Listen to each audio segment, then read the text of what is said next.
বাড়িতে যে এত সুন্দর বিস্কুট বানানো যায় আপনারা না দেখলে বিশ্বাসই করবেন না। বন্ধুরা, মুখে দিলেই কিন্তু মিলিয়ে যাবে। বানানো কিন্তু ভীষণ সহজ। বন্ধুরা, একটা খেলে কিন্তু মন ভরবে না। একটা জায়গায় আপনারা 5টা খাবেন, খেতে যে এতটাই ভালো হয়। চলুন তাহলে শুরু করা যাক। সবার প্রথমে এখানে একটা বাটি নিয়েছি। বাটিতে নিয়ে নেব 1 কাপ চিনি। বন্ধুরা, চিনিটা আমি আগের থেকেই মিক্সারে গুঁড়ো করে নিয়েছি। আমি এখানে একটু চিনির পরিমাণ বেশি দিয়েছি, তোমরা কিন্তু একটু কম দিয়ে দেবে। আর নিয়েছি এখানে হাফ কাপ ঘি। ঘি আর চিনিটা খুব ভালো করে প্রথমে মিশিয়ে নেব, তারপরে 2 থেকে 3 মিনিট সময় ধরে ফেটিয়ে নিতে হবে। খুব ভালো করে কিন্তু আমি ফেটিয়ে নিয়েছি, আপনারা কিন্তু দেখেই বুঝতে পাচ্ছেন।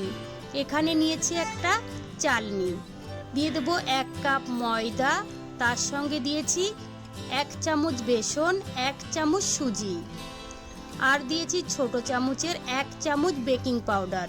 এখানে কিন্তু বেকিং সোডা দেওয়া যাবে না। এবার কিন্তু সমস্ত উপকরণগুলো খুব ভালো করে চেলে নিলাম। দিয়ে দেবো সামান্য একটু লবণ, আর দিয়েছি এলাচ গুঁড়ো। এবার কিন্তু ভালো করে মিশিয়ে নিতে হবে।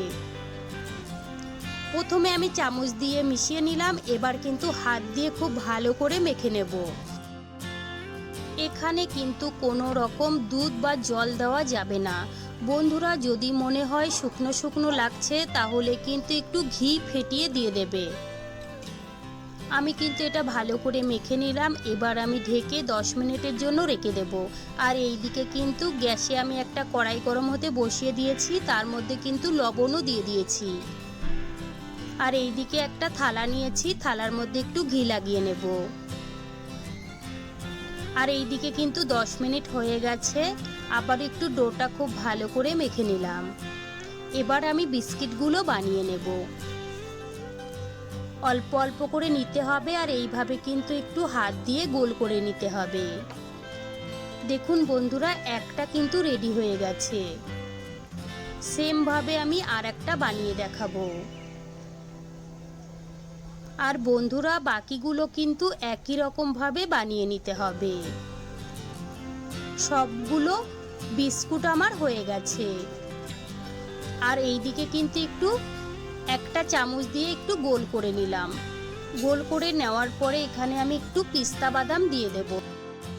তোমরা চাইলে কিন্তু এখানে কাজু বাদাম না হলে কিশমিশও লাগিয়ে নিতে পারো, তোমাদের পছন্দ মতো তোমরা লাগিয়ে নেবে। আর এই দিকে কিন্তু কড়াইটা খুব ভালোভাবে গরম হয়ে গেছে। তারপরে কিন্তু একটা জালি বসিয়ে দিয়েছি। এবার আমি থালাটা বসিয়ে দিলাম। একদম কম গ্যাসে আমি 30 মিনিট ঢেকে রাখবো। 30 মিনিট হয়ে গেছে, ঢাকনাটা তুলে নিয়েছি। দেখুন বন্ধুরা, বিস্কুটগুলো কতটা সুন্দর হয়েছে, একদম দোকানের মতো। খেতেও কিন্তু ভীষণ ভালো হয়েছিল। এবার একটা প্লেটের মধ্যে আমি তুলে নেব। তারপরে কিন্তু আপনাদের একটা ভেঙেও দেখিয়ে দেব কতটা খাস্তা মচমুচে হয়েছে। সবগুলো বিস্কুট আমি একটা প্লেটে তুলে নিলাম। এবার কিন্তু একটা ভেঙেও দেখিয়ে দেব। তো বন্ধুরা, আমার রেসিপি কেমন লেগেছে কমেন্ট করে জানাবেন।